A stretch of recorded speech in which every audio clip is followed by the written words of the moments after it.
Hermosa familia, bienvenidos sean una vez más a el estudio fascinante de la palabra de Dios. Les saluda su amigo y servidor Joel Medina con el gusto de siempre acompañándoles y por supuesto listo y preparado para poder crecer espiritualmente juntos. Gracias por ser parte del Ministerio Fe y Esperanza, gracias por ser parte de nuestra hermosísima familia. Hoy traemos la lección para usted, la lección número 4. La lección número 4 ya por nombre Defendamos la Verdad. Corresponde esta para el 27 de abril, de modo que esperamos que esta lección también sea de gran bendición. Ahora, un puntito nada más aquí en cuestiones del título de la lección, ¿no?, de esta semana. Defendamos la verdad. Sabe, en forma personal creo que la verdad por sí sola se defiende, ¿eh? No necesitamos nosotros defender la verdad. La verdad es absoluta. La verdad es Dios. ¿Cómo podríamos defender a Dios? Tal vez los principios o los argumentos, podríamos allí dialogar un poquito de esa forma, ¿no? Pero para así defender la verdad creo que no es el título correcto. Pero bueno, este es el título que se le ha puesto a esta semana en la lección y vamos a ver de qué trata esta lección precisamente, ¿le parece? El texto para memorizar lo encontramos en Juan 3, 14 y 15. Vamos a darle lectura, pero por supuesto primero le invito a que me acompañe a orar. Si le es posible, cierre sus ojos y vamos a orar. Padre amado, de nuevo gracias te damos por el privilegio que nos das de poder llegar ante ti a través de la oración. Gracias Padre amado porque nos permite estudiar una vez más tu santa palabra. Queremos aprender más, queremos crecer espiritualmente y conocer la verdad, esa verdad que nos hará libres, esa verdad que nos llevará en el camino correcto, esa verdad que es Cristo Jesús, para poder llegar al cielo y tener la vida eterna. Ahora, Señor, nos ponemos en tus manos, por favor, que nuestra mente sea una esponja para poder discernir lo que tú tienes para nosotros y, por supuesto, Señor, también crecer espiritualmente. Bendice a todas las personas que son parte de Fe y Esperanza de una u otra forma. Igual, gracias Padre amado por responder las oraciones que hemos elevado ante ti en favor de unos por los otros. En nombre de tu Hijo amado Cristo Jesús. Amén. Amén. Bien, Juan 3, 14 y 15 dice: como Moisés levantó la serpiente en el desierto, así es necesario que el Hijo del Hombre sea levantado para que todo el que crea en él no se pierda, sino que tenga vida eterna. Juan 3:16, que sería el siguiente versículo, por supuesto, es el versículo más conocido a nivel cristiano.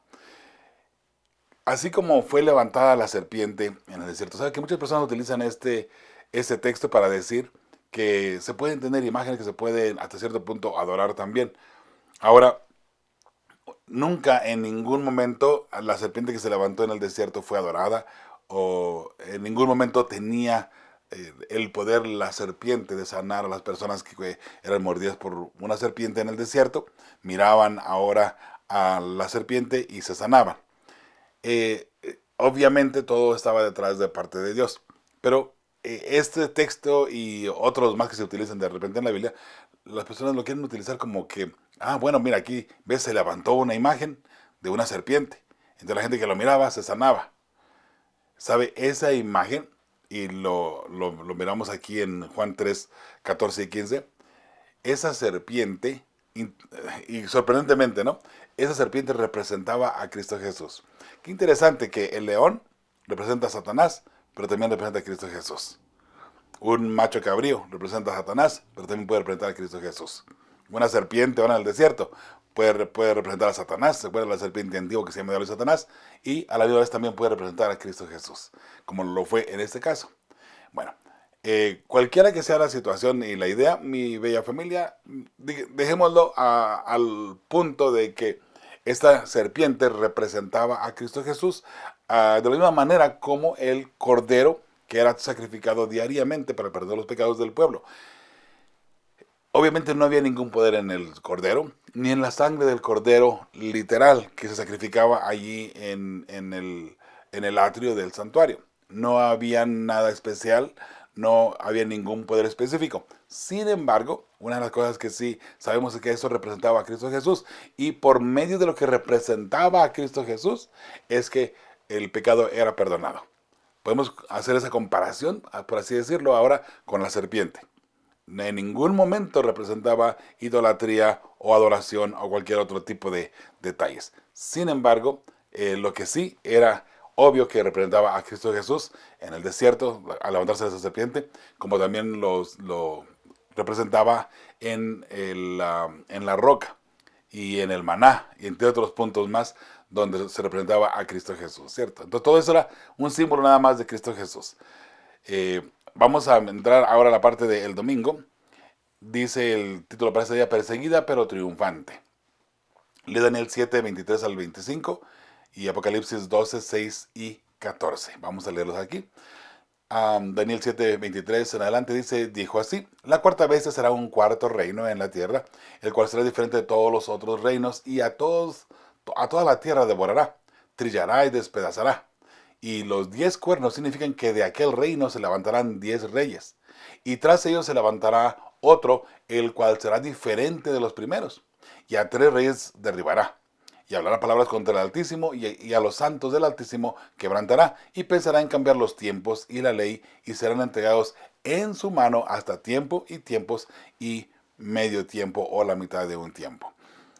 Estamos hablando aquí de la cuarta bestia de Daniel 7. Tenemos 4 bestias, pero obviamente para el tiempo del fin necesitamos concentrarnos en la cuarta bestia. Obviamente la cuarta bestia inició en el año 168 antes de Cristo, pero inicia el Imperio Romano, porque estamos hablando de Roma. Inicia el Imperio Romano y dice que de ese reino, de esa bestia, saldrían 10 reyes o 10 cuernos. Después de, o sea, en otras palabras, el reino se iba a dividir en 10 naciones. Interesante que Roma se divide específicamente en 10 naciones. Y luego, después de que estaba dividido, después de que ya quedó dividido Roma, ahora sale un cuerno pequeño. Ese cuerno pequeño derriba a 3. Los los vándalos y ostrogodos, que hasta el día de hoy jamás se volvieron a mencionar ni existen ya en nuestros tiempos, ¿no? Existieron en la historia en su momento dado, pero fueron derribados, fueron eliminados completamente por el cuerno pequeño. Ahora, de esta manera vemos que el cuerno pequeño dice, ese cuerno pequeño que se levanta tras esos 3 reyes, hablará palabras contra el Altísimo, y a los santos del Altísimo quebrantará. Esas palabras que hablará este cuerno pequeño contra el Altísimo son palabras palabras que quieren tomar el lugar de Dios. Palabras claves donde quiere ese cuerno pequeño ser igual a Dios. Y efectivamente, lo vemos también en la primera bestia de Apocalipsis 13, donde intenta usurpar el nombre de Dios, el trono de Dios y el poder de Dios. El poder de Dios al decir que puede perdonar pecados, el poder, el hecho que se llame Dios aquí en la tierra también, y que exija adoración igual que Dios. Bueno, este cuerno pequeño lo haría de esa manera. Dice: y a los santos del Altísimo quebrantará. Y pensará, o sea, perseguirá a los santos del Altísimo, a los fieles hijos de Dios los perseguirá. Y pensará en cambiar los tiempos y la ley. El hecho de que este cuerno pequeño intente cambiar los tiempos y la ley, ¿sabe? Algo bien interesante.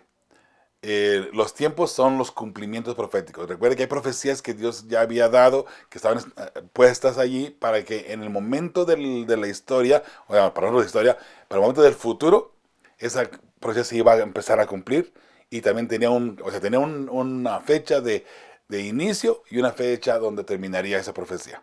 Las 70 semanas, los 1260 días, los 2300 tardes y mañanas, la profecía de los 1290 días, la profecía de los 2335 días, entre otras más que podemos analizar allí, ¿no? Pero todo eso tenía un año de inicio y un año donde terminaría también. Pero este cuerno pequeño intentaría cambiar los tiempos donde se cumplirían estas profecías. Por así decirlo, digamos, las 30 semanas empieza el año 457 antes de Cristo Jesús y termina el año 34. Bueno, con el experimento de Esteban, por cierto. De esa forma, si el cuerno pequeño intentaría cambiar los cumplimientos proféticos, lo que haría es que esta profecía de las 30 semanas específicamente, y hablo de esta porque es una de las que ha sido atacadas más fuerte por el cuerno pequeño, esa profecía en sí, con todo lo que ha cambiado, han puesto que empieza el año 538, 448, tengo entendido, en otra forma. Y también, por supuesto, esta profecía al terminar, ya la última semana no la ponen para el Mesías, sino esta última semana la ponen para el anticristo en el tiempo del fin. Eso es algo que ha salido por el sistema jesuita de los sacerdotes jesuitas, ese movimiento jesuita. Ellos han modificado esta profecía de esa manera. Ahora, interesante que este cuerno pequeño intentaría cambiar los tiempos de la profecía. ¿Ok? Lo ha hecho. Igualmente los 2030 tardes y mañanas, la profecía de los 1260 días, que es específicamente sobre el anticristo, con más razón intentarían cambiar esa profecía, eliminarla, ¿no? Que si fue Epífanes antes de Cristo Jesús, que si no, es en el futuro mejor. No se ponen de acuerdo en qué momento se cumple esa profecía de los 1260 días, ¿no? Con el anticristo. Pero igual, ¿sabe? La Biblia es específica, sabemos que esa profecía empezó en el año 538 y terminó en el año 1798. Hay demasiadas evidencias que la historia hoy por hoy no nos deja mentir. La misma historia hoy delata. ¿Sabe? Si dijéramos nada más los puros puntos sobresalientes, tanto históricos como bíblicos, no, uno ni siquiera tiene que mencionar el poder papal o el sistema religioso católico. Ni siquiera lo tiene que mencionar. Automáticamente la persona sabe, es el sistema católico. Y estamos hablando de un sistema. No estamos hablando de las personas, ni del Papa Francisco tampoco. Estamos hablando del sistema que se ha corrompido. Un sistema cristiano en un momento dado, pero que se corrompió. ¿Okay? Entonces, intentaría cambiar los tiempos de la profecía y también la ley. Interesante, ¿sabe? Estaba leyendo un librito que encontré ahora acá en México sobre eh, cómo prepararse para tener la primera comunión de un jovencito o una jovencita. Y habla de los 10 mandamientos. ¿Sabe? Por mucho tiempo, al dividir el número 10, pusieron, no codiciarás la mujer de tu prójimo. Y luego, no codiciarás los bienes de tu prójimo.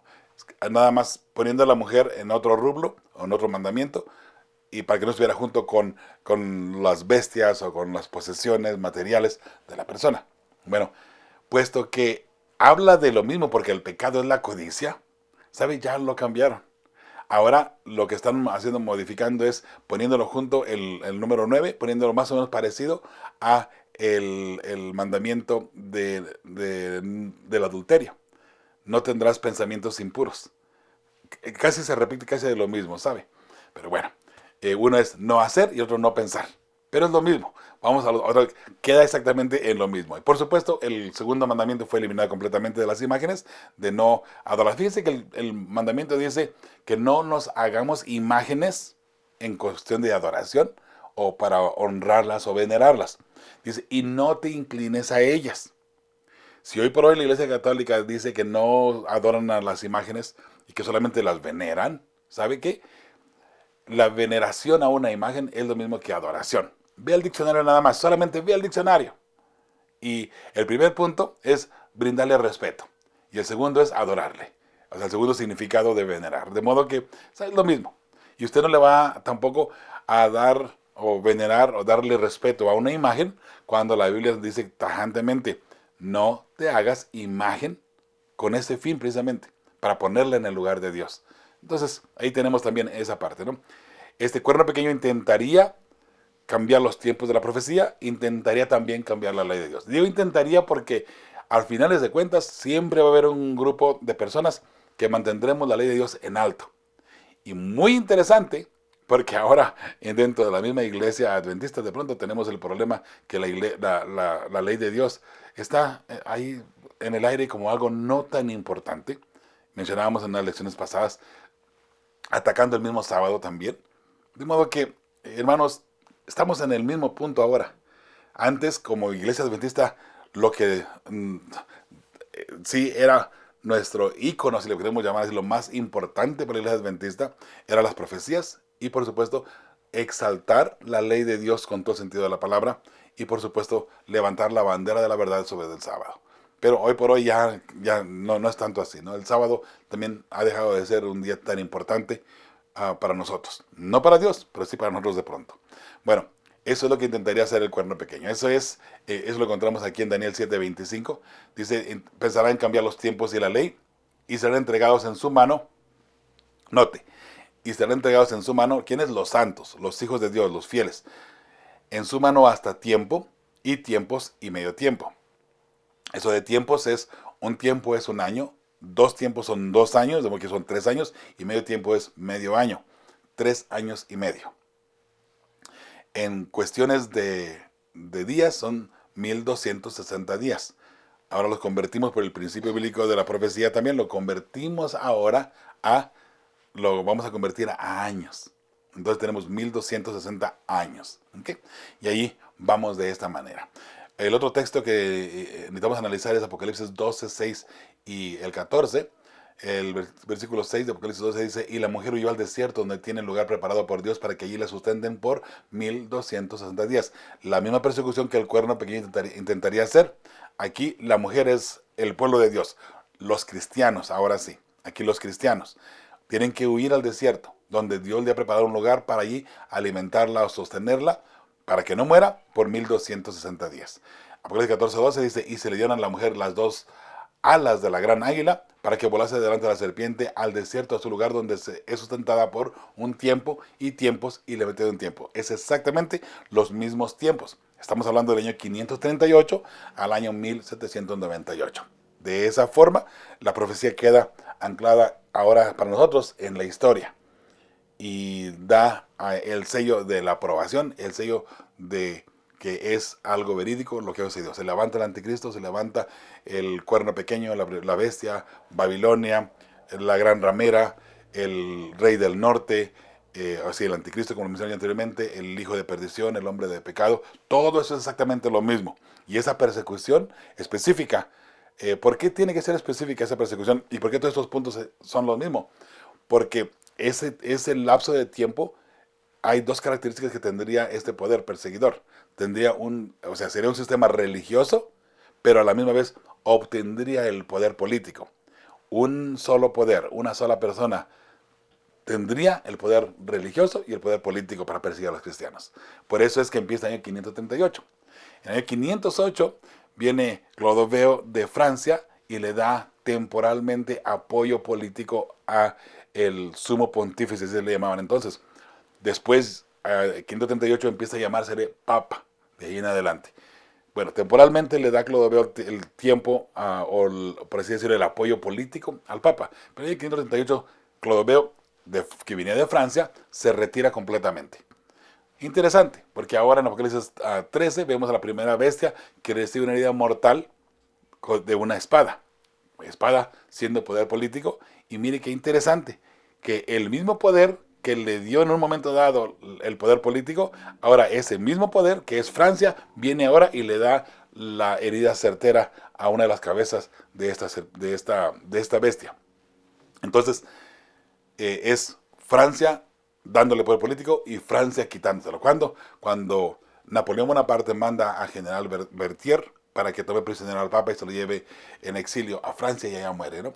Ese es el lapso de tiempo del que estamos hablando aquí. Y precisamente tiempos y medio tiempo, 3 años y medio. Y 538 al año 1798. Esa es la profecía de la que estamos hablando aquí, hermosa familia. Y ahí tiene usted ahora, dice, ¿a qué periodos proféticos se refieren estos pasajes? Ahí lo estamos mirando ahora en la respuesta del servidor. Cuando se levanta el anticristo, del año 538 al año 1000. Perdón, está mal el año allí, está mal puesto allí. Es 1798. Ok, ahí dice 1978, no, es 1798. Muy bien, vamos adelante. El cumplimiento de las profecías, ahí al pie de la página del domingo, el cumplimiento de las profecías bíblicas, ¿cómo ha fortalecido tu fe? Bueno, creo yo en forma personal y creo que puedo responder por muchas personas en forma general, me muestra que lo que Dios dice se cumple y sus promesas para su pueblo fiel, todas igual se cumplirán. Vamos a la parte del lunes. La luz vence a las tinieblas. Dice, lee Judas 1, 3 y 4. Vamos a leerlo aquí. Dice, amados, por la gran solicitud que tenía de escribiros acerca de nuestra común salvación, me ha sido necesario escribiros exhortándoos que contendáis ardientemente por la fe que ha sido una vez dada a los santos. O sea, contendáis es defender la fe. ¿Okay? Lo que hoy por hoy llamamos apologética, por cierto. Porque algunos hombres han entrado encubiertamente, los que desde antes habían sido destinados para esta condenación. Hombres impíos que convierten en libertinaje la gracia de nuestro Dios y niegan a Dios el único soberano y a nuestro Señor Jesucristo. Interesante que dice, han entrado hombres o personas encubiertas que dentro del sistema religioso, dentro del cristianismo, ahora vienen ellos a tratar de desviar la mente de los verdaderos hijos de Dios. ¿Ha pasado algo así? Creo yo que sí.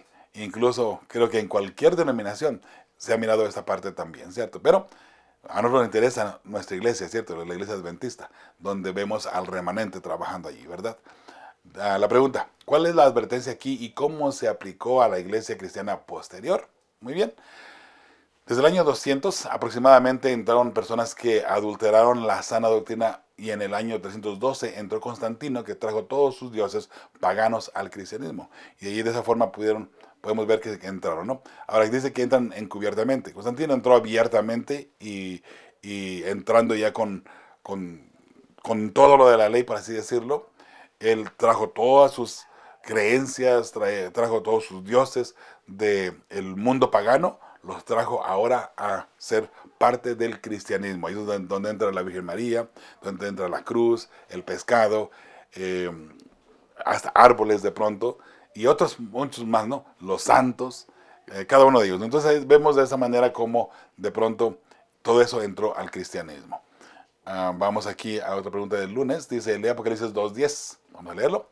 No temas en nada lo que vas a padecer. He aquí el diablo echará a algunos de vosotros en la cárcel para que seáis probados y tendréis tribulación por 10 días. Sé fiel hasta la muerte y yo te daré la corona de la vida. Dice, ¿qué promete Dios a los que le son fieles aún ante la muerte misma? Bueno, la corona de la vida y por supuesto aquí estamos hablando de la vida eterna. Recuerde que aquí dice tendrás tribulación por 10 días, ya lo dijimos anteriormente, estamos hablando de la iglesia primitiva. Eso fue el año 303 al año 313, donde la iglesia recibió o fue perseguida de una forma muy fuerte.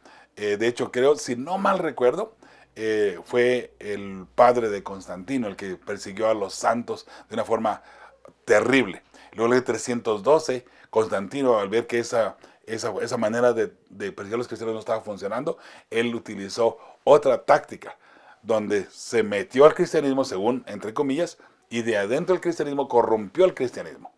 Tácticas, por supuesto, de Satanás, utilizadas o bien manejadas, manipuladas por un hombre que fue su instrumento, podríamos llamarlo de esa manera, ¿sí? Entonces, vamos ahora al pie de la página del lunes. Dice, ¿qué te anima en tiempos difíciles? La primera pregunta, ¿no? Según la primera respuesta, las promesas que Dios nos ha hecho. Segunda pregunta, ¿qué te asusta? Bueno, respuesta número 2, que el enemigo nos haga tropezar. Porque si nos hace tropezar, vamos a fracasar, vamos a caer. Luego la pregunta número 3, ¿qué promesas puedes reclamar para esos momentos? La respuesta número 3, las promesas, el cuidado de Dios y su protección. Por supuesto que sí. Vamos a la parte del martes. Recuerde, todavía estamos acá en México grabando esta lección y de repente si escuchan ruidos extraños es gente que anda allá afuera con escándalo y lo que usted quiera y vendedores de ambulantes también de pronto, ¿sí? Así es que no ponga atención a eso nada más. Dice el martes, valor para permanecer firmes, ese es el título para este día. Compara Hechos 5, 28 al 32 con Efesios 6 del 10 al 12 y Apocalipsis 3, 11. Vamos a compararlos y luego regresamos a la pregunta. Dice Hechos 5, 28 en adelante y diciendo, ¿no os mandamos estrictamente que no enseñaseis en ese nombre? Hablando ahora los sacerdotes a los apóstoles. Dice, y ahora habéis llenado a Jerusalén de vuestra doctrina y queréis echar sobre nosotros la sangre de ese hombre, hablando de Cristo Jesús, ¿no? 29, Hechos 5, 29, respondiendo Pedro y los apóstoles dijeron, es necesario obedecer a Dios antes que a los hombres. O sea, no vamos a hacerle caso a Dios que nos manda a predicar el evangelio y no le vamos a hacer caso a ustedes que quieren que nos callemos. Eso es importante, muy importante para nuestros días también, hoy por hoy. ¿Cuántas veces de repente o de pronto podemos recibir algunos puntos? No prediques de eso, no hables de eso, concéntrate en otras cosas mejor, deja eso. Bueno, es necesario obedecer a Dios antes que a los hombres, como diría Pedro y los apóstoles. El versículo número 30, el Dios de nuestros padres levantó a Jesús, a quien vosotros matasteis colgándole en un madero. A este Dios ha exaltado con su diestra por príncipe y salvador, para dar a Israel arrepentimiento y perdón de pecados. Y nosotros somos testigos suyos de estas cosas. Y también el Espíritu Santo, el cual ha dado Dios a los que le obedecen.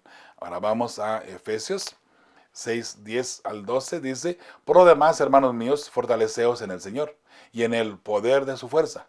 Vestidos de toda la armadura de Dios, para que podáis estar firmes contra las acechanzas del diablo. Porque no tenemos lucha contra sangre y carne, sino contra principados, contra potestades, contra los gobernadores de las tinieblas de este siglo, contra huestes espirituales de maldad en las regiones celestes. En Apocalipsis 3:11 dice: he aquí, yo vengo pronto, retén lo que tienes para que ninguno tome tu corona. La pregunta que vamos a responder dice: ¿qué principio básico se encuentra en estos pasajes? Bien, el principio básico es la fidelidad firme a la voz de nuestro Creador, y que no importe lo que venga, no importe lo que pase, nosotros nos vamos a mantener firmes y fieles, pase lo que pase y venga lo que venga. Muy bien, al pie de la página y el martes dice: ¿cómo podemos nosotros, al reflejar la luz de Cristo, brillar en nuestra propia comunidad? Muy bien, respuesta aquí de un servidor: haciendo programas que beneficien a nuestras comunidades. Y de esa forma podemos ser la luz de Cristo en nuestras comunidades, ¿sí? Miércoles, el lucero de la reforma. Dice, lee Salmos 19 nada más, 7 al 11, y 119, 140 y 162, y también Jeremías 15, 16. Vamos a leer aquí, Salmos 19, 7 al 11, dice: la ley de Jehová es perfecta, que convierte el alma. El testimonio de Jehová es fiel, que hace sabio al sencillo. Los mandamientos de Jehová son rectos, que alegran el corazón. El precepto de Jehová es puro, que alumbra los ojos. El temor de Jehová es limpio, que permanece para siempre. Los juicios de Jehová son verdad, todos justos. Deseables son más que el oro, y más que mucho oro afinado, y dulces más que la miel y que la destila del panal. Tu siervo es además amonestado con ellos, en guardarlos hay grande galardón. Qué hermoso, guardar la ley de Dios, guardar la santa ley de Dios y guardar la doctrina, hay un gran galardón esperándonos de esa manera, una gran recompensa, en otras palabras. Ahora vamos a Salmos 119 y 140. Sumamente pura es tu palabra y la ama tu siervo. Y luego Salmos 119 y 162. Me regocijo en tu palabra como el que haya muchos despojos. Y luego Jeremías 16, 15. Fueron halladas tus palabras y yo las comí. Y tu palabra me fue por gozo y por alegría de mi corazón, porque tu nombre se invocó sobre mí, oh Jehová, Dios de los ejércitos. Pregunta que vamos a responder aquí. Dice: ¿qué actitudes similares tuvieron David y Jeremías hacia la palabra de Dios, que fueron en realidad la piedra angular de la reforma? Bueno, fueron grandes escudriñadores de la palabra de Dios y encontraron, por supuesto, a la piedra angular, que es Cristo Jesús, porque la palabra de Dios nos lleva siempre a Cristo Jesús, ¿ok? Otra pregunta aquí del miércoles dice: lee 2 de Timoteo 2 del 1 al 3. Vamos a leerlo. Tú pues, hijo mío, esfuérzate en la gracia que es en Cristo Jesús. Lo que has oído de mí ante muchos testigos, esto encarga a hombres fieles que sean idóneos para enseñar también a otros. Tú pues sufre penalidades como buen soldado de Jesucristo. Muy bien, dice la pregunta que aparece aquí: ¿qué consejo dio el apóstol Pablo a Timoteo en lo referente a compartir la palabra de Dios? Debería estudiarla diligentemente y compartirla. Note el versículo 3 que dice: tú pues sufre penalidades. O sea, tú debes estar dispuesto a sufrir lo que sea con tal de predicar el evangelio, la sana doctrina. Y eso es algo que de pronto no se nos olvida. Necesitamos nosotros también hacer esa parte en forma personal, cada quien, ¿sí? Entonces vamos a aquí seguir. Bueno, y ahora pasamos al jueves. Dice: animados por la esperanza, es el título para este día. Lee Hebreos 2, 14 y 15. Dice así: así que, por cuanto los hijos participaron de carne y sangre, él también participó de lo mismo, para destruir por medio de la muerte al que tenía el imperio de la muerte, esto es, al diablo, y librar a todos que por el temor de la muerte estaban durante toda la vida sujetos a servidumbre. Muy bien, la pregunta que vamos a responder dice, ¿cómo vivieron los creyentes de la Edad Media la realidad del gran conflicto? Respuesta del servidor, sufrieron persecución, pero Cristo al destruir al diablo les dio también la victoria. Y tenemos, mis hermanos, a través de las edades, desde Jesús fue perseguido al punto de que lo mataron, los apóstoles fueron perseguidos, Esteban fue pedreado y siguió la persecución en contra de los fieles hijos de Dios por parte de Satanás, utilizando los sacerdotes y poderes políticos. Entonces, no es ninguna sorpresa que más adelante se levantara el anticristo de una forma muy fuerte para atacar al pueblo de Dios también. Otra pregunta que aparece aquí en el jueves, dice, lee Juan 5, 24, 11, 25 y 26, y primera de Juan 5, 11 al 13. Leemos Juan 5, 24, dice, de cierto os digo, el que oye mi palabra y cree al que me envió, tiene vida eterna, y no vendrá a condenación, mas ha pasado de muerte a vida. Muy bien, sí, hemos pasado de muerte a vida, ¿por qué? Porque en el pecado estábamos muertos automáticamente. Pero al conocer a Jesús y aceptarlo y abrazar el Evangelio, ahora pasamos de muertos en el pecado a vivos en Cristo Jesús. Juan 11, 25 y 26 dice, le dijo Jesús, yo soy la resurrección y la vida. El que cree en mí, aunque esté muerto, vivirá. Y todo aquel que vive y cree en mí, no morirá eternamente. ¿Crees esto? Le pregunta allí, creo que es a María, ¿no? O Marta, que le estaba diciendo a Jesús aquí, la hermana de Lázaro, ¿cierto? Bien, seguimos aquí, primera de Juan 5, 11 al 13. Y este es el testimonio, que Dios nos ha dado vida eterna, y esta vida está en su Hijo. El que tiene al Hijo, tiene la vida. El que no tiene al Hijo de Dios, no tiene la vida. Estas cosas os he escrito a vosotros que creéis en el nombre del Hijo de Dios, para que sepáis que tenéis vida eterna y para que creáis en el nombre del Hijo de Dios. La pregunta que tenemos aquí, que vamos a responder, dice, ¿qué seguridad te dan personalmente estas promesas? ¿Cómo nos ayudan en las pruebas de la vida? Muy bien, la respuesta del servidor aquí, Cristo ya venció. Y en su victoria, al ser fieles a su santa palabra, tenemos, por supuesto, la vida eterna. Al pie de la página aquí del jueves dice, ¿qué significaría perder todo por Cristo? Primera pregunta, la primera respuesta dice, los valores de este mundo.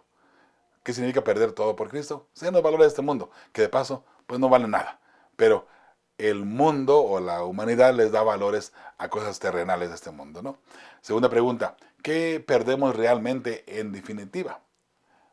Respuesta número 2, la vida eterna. ¿Qué lecciones podemos aprender de los valdenses y de los reformadores que puedan sostenernos en el conflicto final de la tierra?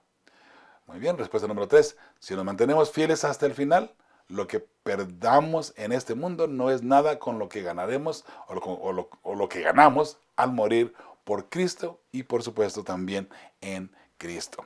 Son cosas muy importantes que necesitamos analizar, hermosa familia, y ver diariamente. ¿Qué estamos dispuestos a hacer por el Evangelio, por Cristo Jesús? ¿Estamos dispuestos a vivir y morir si es necesario? ¿Sabe? De pronto podemos decir, sí, yo estoy dispuesto, ¿no? Pero ya cuando nos enfrentamos realmente en esa circunstancia, ahí de pronto puede cambiar. No es que no nos apresuremos a contestar, más bien meditemos en el asunto, busquemos la forma de ser fieles hijos de Dios y podemos decir, yo espero que cuando llegue ese momento de esa prueba, Dios me ayude a mantenerme firme y fiel. Allí sí podemos tener todo el sentido de la razón, ¿ok? Vamos a ir a las preguntas del viernes ahora. El viernes, la primera pregunta que aparece aquí dice, primera pregunta, ¿qué es la luz que va en aumento? Respuesta número 1, el conocimiento bíblico y la santificación. ¿Okay? El conocimiento, diariamente vamos adquiriendo conocimiento y sabiduría en la Biblia. Y por supuesto la santificación, vamos creciendo también diariamente. Número 2, ¿por qué Dios revela la verdad gradualmente? Respuesta número 2, para una mejor comprensión y edificación gradual. Porque esa edificación o santificación debe ser paulatina, despacio. No llega de un solo golpe, por cierto. Pregunta número 3, ¿cómo se aplican estos principios a la iglesia de Dios hoy? Ok, respuesta número 3, aún hay verdades por descubrir, mucho que aprender y a la vez mucho que desaprender. ¿Por qué digo que desaprender? Hay muchas cosas que hemos tomado y hemos puesto como algo cierto, algo que, y así lo enseñamos, ¿no? Algo que así dice y así es y así lo enseñamos. Una de las ideas más grandes con las que he tenido que luchar, por ejemplo, hablando de la herida de la bestia que hablamos anteriormente, eh, por mucho tiempo en la iglesia adventista se enseñó, y recuerdo desde muy pequeño, y también yo lo enseñé en un momento dado, hasta que me puse a analizar detalladamente el punto. Pero por mucho tiempo se enseñó que la herida de la bestia que se dio en el año 1798 se sanó en el año 1929, febrero 11 específicamente, con el concordato de Mussolini. ¿Sabe? Mussolini, siendo italiano, no tenía nada que ver con el saneamiento de la herida de la bestia que se ministró en el año 1798. Nada que ver. ¿Y por qué? Porque la herida de la bestia va a sanar, es verdad, y sanará en un momento dado, pero eso va a ser Estados Unidos. La segunda bestia es que le da el aliento de vida, según vemos ahí en el capítulo 13, versículo 15. Es la segunda bestia, es Estados Unidos el que va a levantar y va a sanar esa herida. No Italia, no Francia tampoco. ¿Se da cuenta? Entonces, por mucho tiempo se enseñó y estoy seguro que todavía hasta el día de hoy hay muchas personas que siguen enseñando de la misma manera, que la herida se sanó en 1929 con Mussolini, el concordato de Mussolini, no de Benito Mussolini. Hermanos, no puede ser verdad y no tiene sentido. Y es más, en mis predicaciones, cuando presento el tema de la primera vez de Apocalipsis 13, tengo el recorte del periódico de donde se sacó esa idea. Ese mismo recorte periódico echa por tierra ese pensamiento o ese argumento de que se sanó la herida que fue ministrada en el año 1798. No, lo que se sanó allí fue otra herida, si le queremos llamar herida, que se ministró al poder papal en el año 1870. Cuando se trató de poner a toda Italia como estados, querían que el Vaticano fuera un estado de Italia, como los estados que tiene hoy por hoy. Bueno, el Papa y los papas en ese momento ahí no permitieron esto y se pusieron en huelga del año 1870 hasta el año 1929, casi 50 y algo de años, ¿no? Se ponen en huelga hasta que viene Benito Mussolini y le dice, ok, está bien, ya estuvo bien con esta guerra, con esto. Entonces hace ese concordato. Entonces los encabezados de los periódicos, tanto de Nueva York como las Crónicas de San Francisco, que fue el que más utilizó esa clave de la herida de la bestia, anunciaron la herida sanada después de mucho tiempo.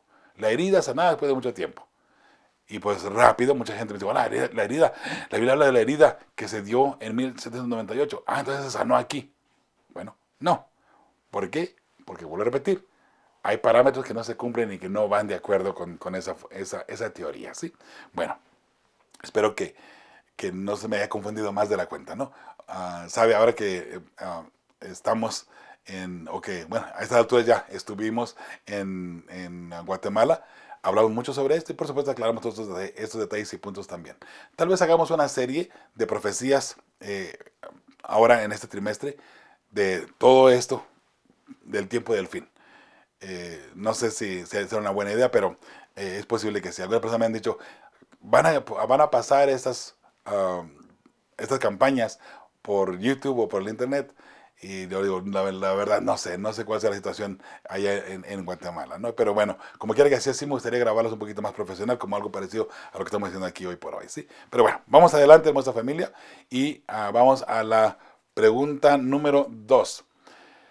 Igual, 2 preguntas, 2 respuestas. Primera pregunta, ¿qué relación existe entre los nuevos descubrimientos de la verdad y las verdades que el pueblo de Dios entendió previamente? Muy bien. Respuesta número 1, aprendiendo y desaprendiendo. ¿Qué relación hay en esos descubrimientos, mis hermanos? ¿Sabe?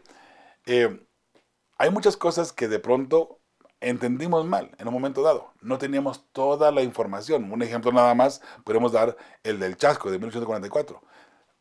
Años atrás de 1844, Guillermo Miller y sus seguidores estaban estudiando lo que ellos tenían, pero recuerde que Dios había puesto un velo para que no se entendiese y no se pudiera comprender la profecía de los 2300 tardes y mañanas. No se podía entender. Y no importa por dónde le buscara y cómo le acomodara, no se iba a entender. Lo contrario, tenía que cumplirse la profecía que está en el capítulo 10 de Apocalipsis, donde ahí habla del chasco, del librito que se abriría en su momento dado cuando termine esta profecía, el libro de Daniel. Entonces, con todo esto, hermosa familia, hay muchas cosas que hemos aprendido, que hemos enseñado y otras cosas que de repente necesitamos también cambiar nuestra mentalidad. ¿Qué verdades vendrán mañana? Bueno, una cosa muy importante y creo que dice la siguiente pregunta, ¿no? ¿Por qué la nueva luz nunca debe contradecir la antigua? La respuesta número 2, nueva luz debe siempre exaltar la verdad anterior o antigua. Nunca una nueva luz o una nueva verdad va a opacar una verdad ya establecida. Recuerde, la verdad es la verdad y no podemos variar de esa verdad. Esa verdad es estable y es para siempre. Porque si es verdad, está ligada con el Padre Celestial. Estamos hablando de la ley de Dios, estamos hablando de la doctrina, estamos hablando del plan de salvación, ¿ok? No estamos hablando de nuestras verdades acá en el mundo. Estamos hablando de la verdad que es la Biblia, que es Cristo Jesús y su santa ley. Entonces, una nueva verdad o una nueva luz será para entender mejor todavía lo que ya se estableció anteriormente, ¿ok? Entonces, vamos a la pregunta número 3. Sin importar dónde vivas, tu cultura va a promover valores, ideas y códigos morales que de alguna manera entran en conflicto con lo que enseña la Biblia.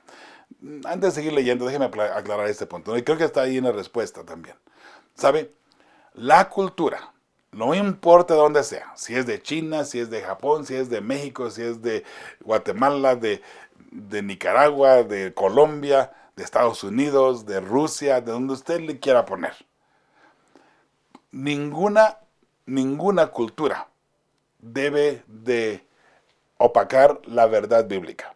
Lo que es la columna de verdad, lo que estamos hablando de las columnas de salvación, lo que es que Dios ha puesto allí para que usted y yo mantengamos firmes y fieles nuestros pasos y nuestros caminos. A eso me refiero. No hay de ninguna manera, y por favor, entendamos de esa manera, ninguna cultura puede opacar la verdad bíblica o la santa ley. O ahora acaso que porque una cultura, un ejemplo nada más, pues solamente por ejemplo, en Rusia el calendario empieza el lunes, el séptimo día es el domingo. Y por supuesto exaltan el domingo como el día del Señor, culturalmente hablando. Entonces ahora, por la cultura, ¿vamos a aceptar el domingo como día de oración? Por supuesto que no. La verdad establecida es el sábado desde el principio, desde Génesis. Es un ejemplo nada más sencillo, ¿ok? De lo que estoy mencionando. Y pueden haber otras, muchas más, como música, bailes, danzas y otras cosas más, vestuarios de pronto, que de paso, hace un tiempo atrás me mandaron un video, el enlace de un video. ¿Qué de espiritual logramos cuando tenemos desfiles culturales? Y se dedica 1 hora y media, 2 horas de repente para hacer un desfile cultural. Y ahora vienen los de Panamá, y ahora vienen los de México, y ahora vienen los de acá, ahora vienen los chinos, ahora vienen, y va todo el mundo, y con sus himnos, por supuesto, himnos nacionales, de pronto, que algunos himnos son cumbias, o de repente otros ritmos mundanos, y ahí estamos como hijos de Dios, como iglesia adventista, exaltando, llamémoslo de esa manera, exaltando la cultura, solamente porque es algo cultural, ¿sabe? Hay que tener mucho cuidado de pronto, ¿no? De cuándo para acá la cultura tiene que, no tiene que, no, pero opaca la verdad bíblica. Pensémoslo, por favor, por un momento y analicémoslo de esa manera, ¿sí? Sigo leyendo aquí. Después de identificar estas áreas de conflicto, ¿cómo te ves a ti mismo y a otros como iglesia haciendo frente a estos desafíos? ¿Cómo podemos continuar siendo buenos ciudadanos sin sucumbir a los valores deformados que proclama nuestra cultura? Muy bien. Y ahí está la respuesta que les mencioné anteriormente, ¿no? La cultura nunca debe estar por encima de ningún pilar de fe, doctrina o fundamento de la verdad. Y ahí, ¿sabe qué? Hagamos a un lado la cultura. Y yo sé que de repente, no, pero es que mira que culturalmente, sí, culturalmente. Hablando con una persona sobre esto, comentábamos, ¿no? Por ejemplo, en India, en África, donde las personas son muy pobres y no tienen vestimenta. Y tiene una foto ahí, hasta cierto, en forma de broma, de paso, antes de ser cristianos y después, ahora ya como cristianos. ¿Cuál es la diferencia? Antes cristianos en el mismo grupo, todos desnudos. Y por supuesto, no tapando nada más las áreas importantes, ¿no? Pero antes desnudos. Y ahora como cristianos, todos vestidos. Y lo ponían en forma como que, vino el norteamericano, vino el misionero y cambió la cultura de esas personas. Porque pensamos que nuestra cultura es mejor que la de ellos. ¿Sabe qué, hermano? Es que no se trata de eso. Se trata de ver los principios divinos, los principios de Dios, ¿no? Y por supuesto ahí podemos entrar en controversia de sí, no, no, sí, sí. Y bueno, vamos ahí. Yo espero en Dios que Él nos vaya guiando nada más y que no permitamos nunca que la cultura nos aparte de Jehová. Que sea lo más importante eso. Que ningún punto cultural sea más importante que un pilar de fe o más importante que una doctrina o que la santa ley de Dios. Ese es mi deseo, simple y sencillamente, ¿sí? Vamos a ver la pregunta número 4, para ir terminando. ¿Cómo influye la carta de Juan Hus en tu forma de pensar hoy? ¿Qué te impresiona de esta carta? Muy bien, respuesta del servidor. A pesar de lo que pase, debemos mantenernos fieles. Lo impresionante y algo que resalta muy importante ahí en la carta de Juan Hus, de su carta, es que habla de paz, cuando sabía que su muerte estaba a solo unas cuantas horas. Juan Hus fue una de las personas que fueron llevados a la hoguera, murieron en la hoguera, como Wesley, entre otros más, Calvino también. Fueron mártires, sacerdotes católicos siendo mártires porque descubrieron la verdad y levantaron la verdad. Y por supuesto el sistema papal no lo permitió y los persiguieron hasta el punto de matarlos. Sin embargo, Juan Hus, junto con los demás mártires, a pesar de que están en la hoguera siendo quemados vivos, murieron en paz, en tranquila y santa paz, porque Jesús estaba allí con ellos. Por eso les he dicho anteriormente en otras lecciones, no tengan miedo a la persecución, no tengan miedo a lo que viene. Lo contrario, vea que Jesús va a estar con usted, que Jesús está con usted, y todo va a estar bien. Todo va a estar bien, se lo puedo asegurar. ¿Por qué? Porque el Todopoderoso está de nuestra parte, de nuestro lado. ¿Acaso Dios no puede incluso borrar eso y quitar eso y no dejarnos pasar por eso? Lo puede hacer. Y si Él nos permite pasar por eso, Él puede mitigar el dolor. ¿Para qué necesitamos el dolor? Porque así pasó con Juan Hus. Ellos murieron cantando. Murieron cantando. Cantos, himnos a Jehová. O sea, murieron glorificando a Jehová. Contentos y felices y en santa paz. Qué hermoso, ¿cierto? Qué hermosa forma de morir. Veámoslo de esa manera. Y recuerde que el hecho de que hayan muerto como mártires, eso hizo solamente para... Satanás no lo ve de esa manera, no, pero por supuesto, para nosotros que vemos y hemos analizado todo esto, el hecho de que ellos murieran como mártires, ahora ellos, al morir, trajeron a muchas personas por su fe a los pies de Cristo Jesús. Y qué hermoso saber que su muerte de ellos no fue en vano, sino lo contrario, fue solamente la semilla que luego germinó para traer a mucha gente a los pies de Cristo Jesús, admirados por su fe, por supuesto. Ya sabe, hermosa familia, estamos comprometidos a llevar el mensaje, no importa que pase lo que pase. Tenemos el privilegio de contar con el apoyo suyo de diferentes maneras, en oración, con su ofrenda también de amor para Jesús. Y recuerde que si usted tiene alguna petición de oración, puede dejarla ahí en Facebook, en YouTube, por WhatsApp, ahí tiene el número de teléfono, y por supuesto también a través de info@feesperanza.org, nuestro correo electrónico. Muchísimas gracias, hermosa familia. Les agradezco a todos ustedes su atención y también su apoyo en todo esto que estamos haciendo. Dios bendiga el pueblo de Dios. ¿Sabe? Cristo Jesús viene muy pronto. Cristo Jesús viene pronto. ¿Qué estamos haciendo? ¿Nos estamos preparando? Yo espero que sí. Dios te bendiga, Dios te guarde y te recuerdo, como siempre, con fe y esperanza seguimos preparando las familias que formarán parte del pueblo que verá a Dios. Hasta la próxima semana. Dios te acompañe, Dios te bendiga y de nuevo te digo, si no nos vemos en este mundo, nos miraremos en el cielo si Dios nos lo permite. Por lo pronto, mantengámonos firmes y fieles en la palabra del Señor. en esas columnas de la fe, en esas columnas de verdad. Hasta la próxima semana, un abrazo para todos. Tu amigo y servidor Joel Medina, no te dice Dios, sino hasta luego. Chao, chao.